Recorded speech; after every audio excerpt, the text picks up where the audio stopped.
आरंभ न हो उन्हें अनादि कहते हैं।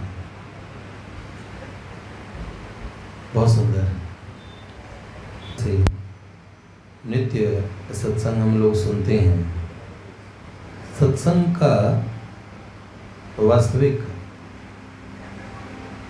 जो लाभ है वो ये है कि हमें भगवत संबंध हमारा है ही और उसका बोध होता है।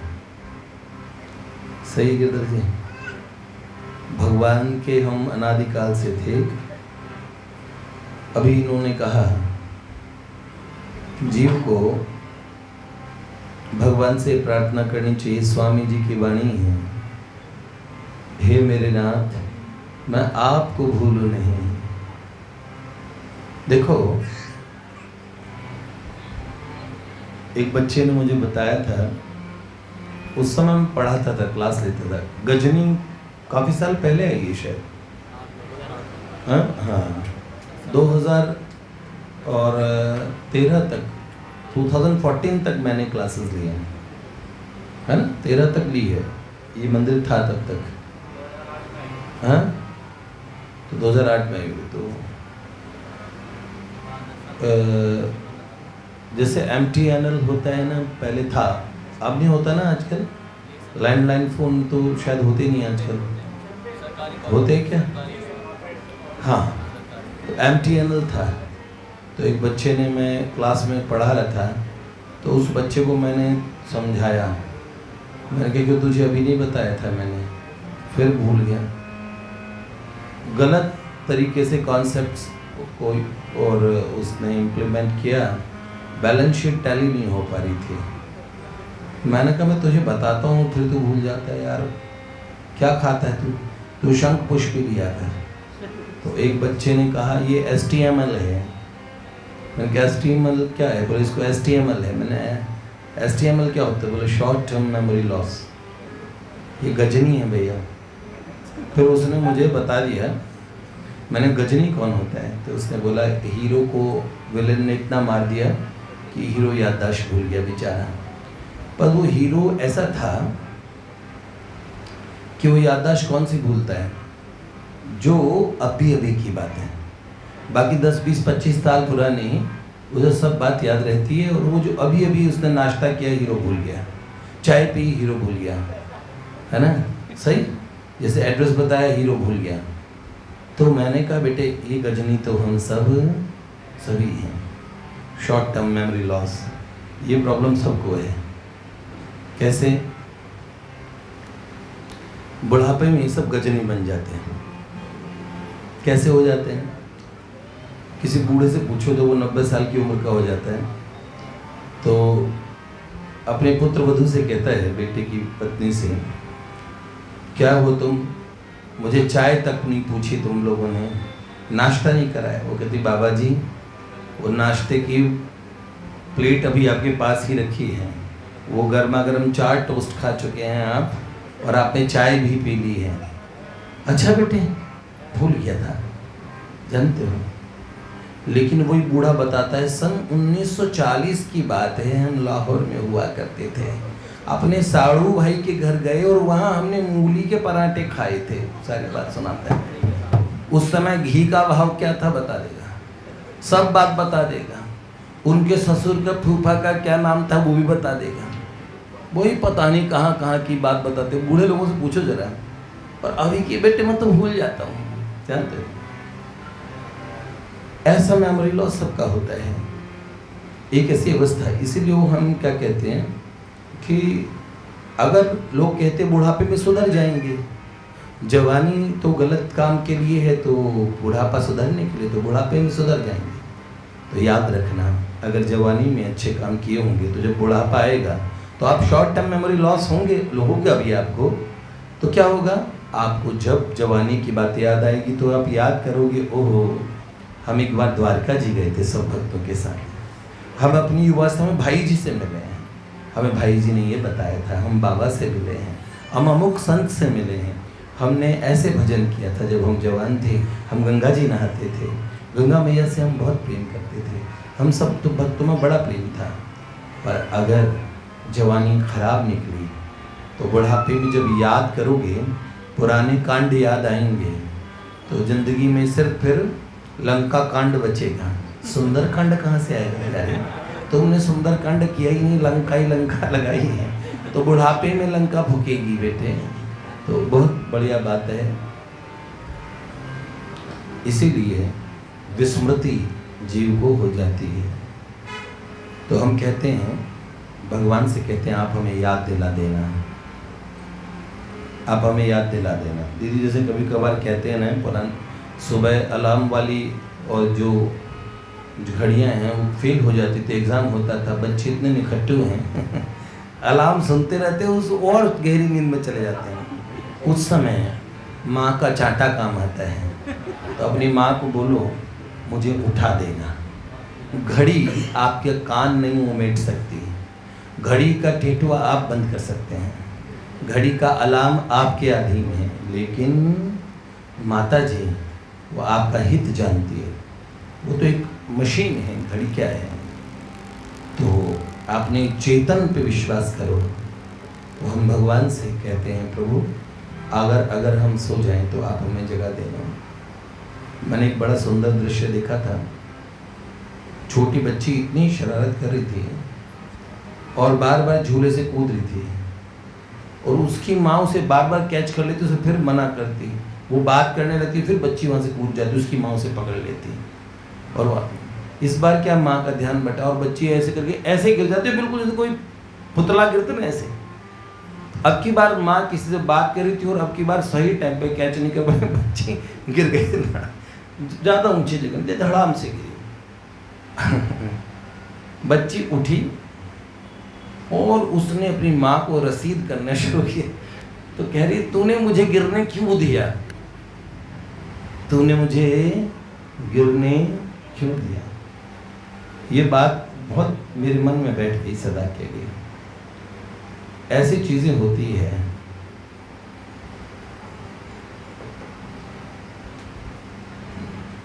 भगवान से ये कहना कि साथ ले लो पिता, आगे बढ़ जाऊंगा, वरना संभव है मैं भी फिसल जाऊंगा, तो बहुत अच्छी बात है। भगवान से हम लोग प्रार्थना करें, उन्हें कहें, हे नाथ हम आपको भूलें नहीं, हमें विस्मृति न हो। तो स्वामी जी महाराज एक बात कहते थे, विस्मृति का कारण क्या है। हमारे शास्त्र एक बात कहते हैं, वो ये कहते हैं, अप्रीतो ही स्मृतिर्नास्ति और प्रीतो सत्यम न विस्मृति। जो प्यारा न लगे उसकी याद नहीं आती, और जो प्यारा लगे उसकी याद जाती नहीं है।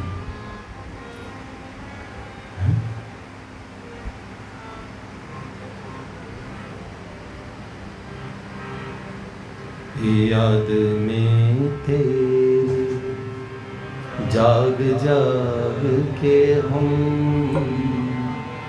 रात भर करवटें बदलते हैं, हर घड़ी दिल में तेरी उल्फत के धीमे धीमे चिराग जलते हैं।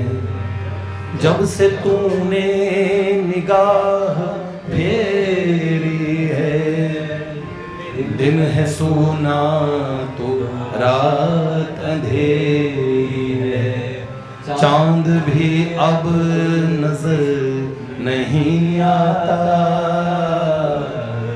अब सितारे भी कम निकलते हैं। याद में तेरी जाग जाग के हम रात भर करवटें बदलते हैं। स्वामी रामतीर्थ पूरी रात रोया करते थे। पूरे फराज की एक शायरी है जो कहते हैं कि इश्क सच्चा नहीं होता आजकल, कोई उन्हें मेरे गीले तकिए दिखा दे। क्या? जब रूठ के चल दिए हम तेरी महफिल से, जब रूठ के चल दिए हम तेरी महफिल से, तो बहुत दूर तक तेरी याद मनाने आई थी, बहुत दूर तक।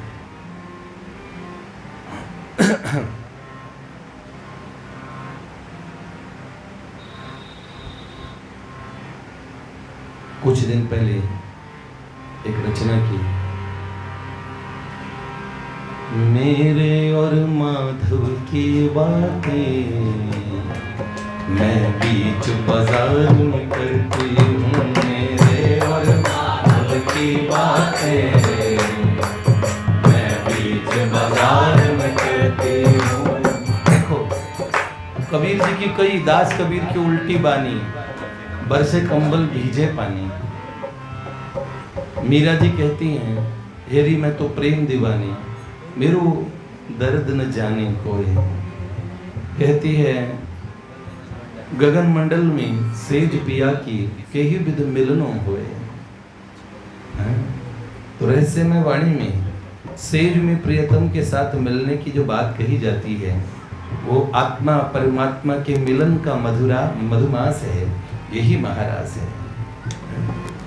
मेरे और माधव की बातें मैं बीच बाजार में करती हूँ, मेरे और माधव की बातें मैं बीच बाजार में करती हूँ। है नभमंडल में सेज पिया की नित चढ़ती और उतरती, है नभमंडल में सेज पिया की नित चढ़ती और उतरती हूँ। नभमंडल वो अध्यात्म की ऊंचाई है, भाव अवस्था का वो ऊंचा आयाम, जहाँ पे रोज प्रेमी पहुंच जाते हैं, पर संसार में लोक संग्रह के लिए लौट लौट के आते हैं। बाबा समाधि में चले जाते थे 48 घंटों तक, 3-3, 4-4, 5-5, 10-10 दिन तक अपना होश न रहता था, लेकिन फिर भी हम लोगों के लिए आना पड़ता था। है नभमंडल में सेज पिया की नित चढ़ती और उतरती, है नभमंडल में सेज पिया की नित चढ़ती और उतरती। इसका यौगिक अर्थ है, ठाकुर जी के लिए रोमांटिक अर्थ भी है। प्रेम के पक्ष में देख लो, योग के पक्ष में देखो लो, और कुंडलनी के पक्ष में देखो। क्या मजा है उनकी बातों में, कोई मुझसे आकर पूछे ना। क्या मजा है उनकी बातों में, कोई मुझसे आकर पूछे ना। बड़ी उम्र गई उनकी यादों का, बस एक नशा में करती हूँ। बड़ी उम्र गई उनकी यादों का, बस एक नशा में करती हूँ। क्या? नहीं फिक्र मुझे गैरत की, कुछ इज्जत मिट्टी में मिला बैठी। नहीं फिक्र मुझे गैरत की, कुछ इज्जत मिट्टी में मिला बैठी। उनकी बस एक झलक पाने, सौतन के घर पग धरती हूँ। उनकी बस एक झलक पाने, सौतन के घर पग धरती हूँ। भैया, प्रियतम की एक झलक पाने के लिए सौतन के घर भी जाना पड़े तो हमारे यहाँ नाथ जोगियों का एक पद है, चल रही सखी सोतन के घर जाइए। तो क्या? हाँ, उन्होंने बोले अगर तेरा मान घटे तो कछु बात न मानियो, पर पी के दर्शन पाइए, चल सखी सोतन के घर जाइए। मान तो घटेगा। उनकी बस एक झलक पाने, सोतन के घर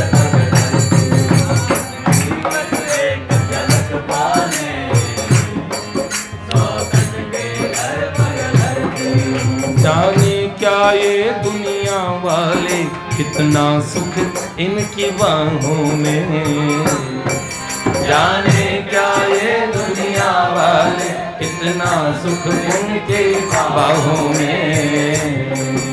आगोश में उनके आने को मैं नित्य सूली पे चढ़ती हूँ, आगोश में उनके आने को मैं नित्य सूली पे नहीं डरती मैं तलवारों से, नहीं सोने में अंगारों पे, नहीं डरती मैं तलवारों से,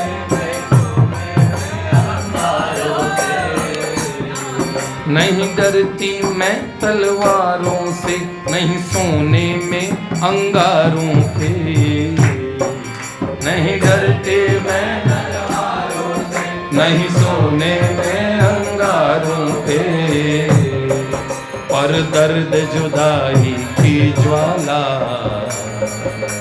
में जलने से डरती हूँ, पर दर्द जुदाई की ज्वाला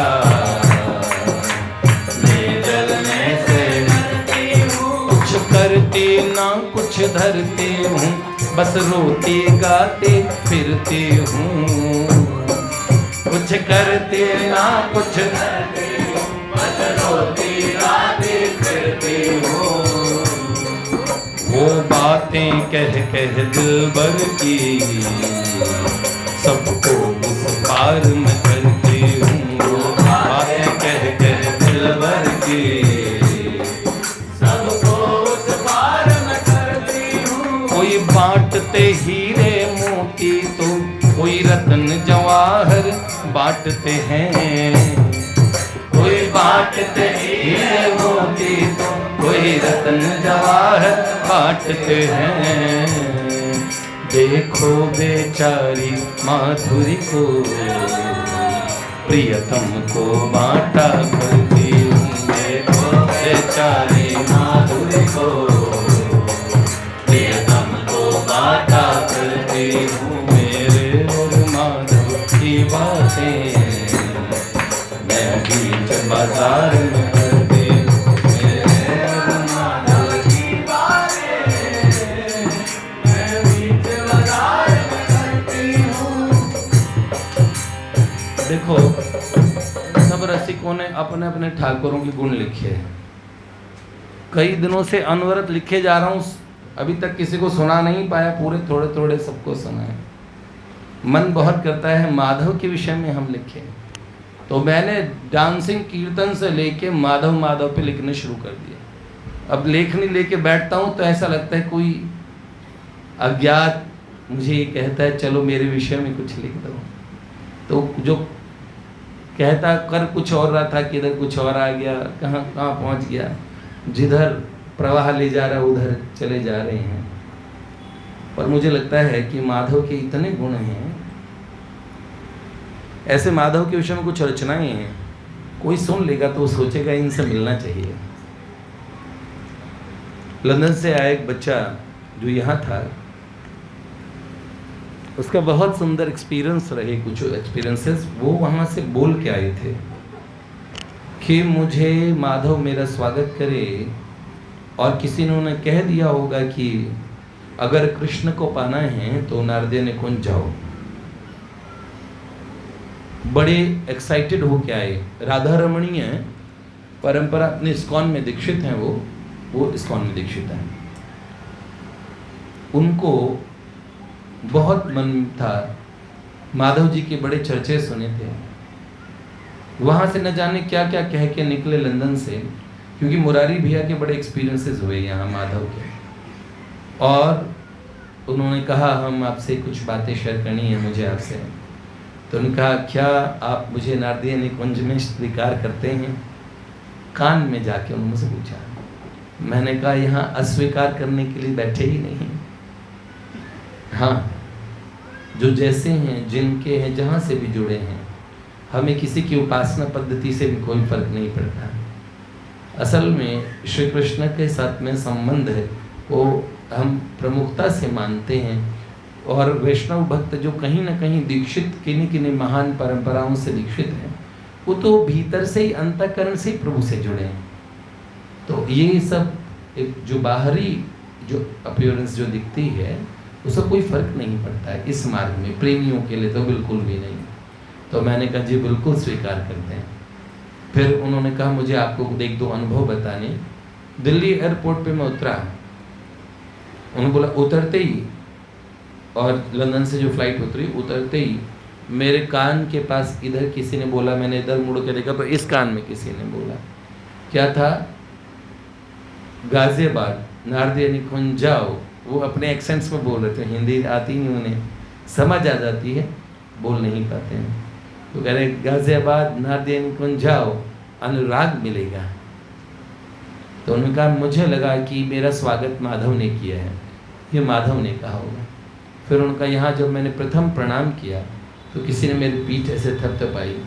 जब मैंने देखा तो मेरे पास कोई नहीं था जिन्होंने मुझे थपथपाया हो, तब भी मुझे लगा ये माधव ने किया। और कल वृंदावन में जैसे मुरारी भैया के साथ एक अज्ञात रिक्शे वाले ने उनको सही जगह पहुंचाया, ये जगह का नाम ही भूल गए थे।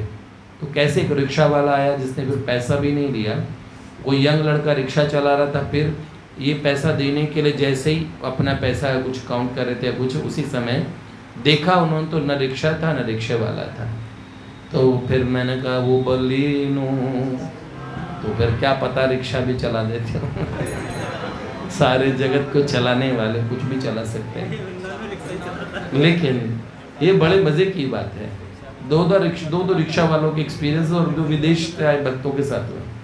पर ये पहले से माधव को बोल के आते हैं कि हमने सुना है वहाँ तुम प्रकट हो, और अगर तुम प्रकट हो तो कुछ चमत्कार ही दिखा दो।